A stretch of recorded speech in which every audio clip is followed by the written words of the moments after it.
Hi, my name's Hazem, and we're gonna continue with our electrical course. So, to be an electrician, you need to know some math, and the math gets super complicated. So we're not gonna get too complicated, but for right now, you need to know arithmetic.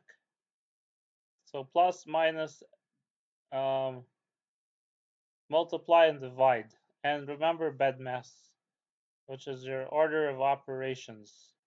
Uh, Brackets, exponents, divide, multiply, addition, subtraction. So you should know fractions, mixed numbers, decimals, equations.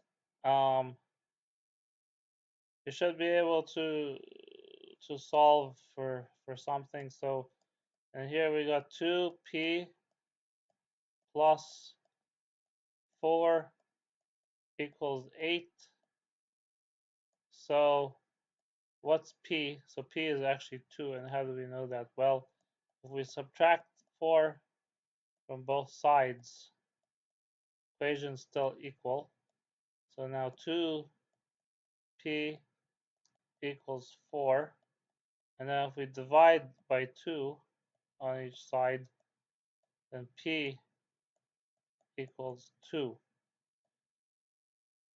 So we don't really get too much more complicated than that, but we know the equation V equals IR, which means voltage equals current multiplied by resistance. So this is like the main electrical formula that we're going to learn. Any questions, please post a comment.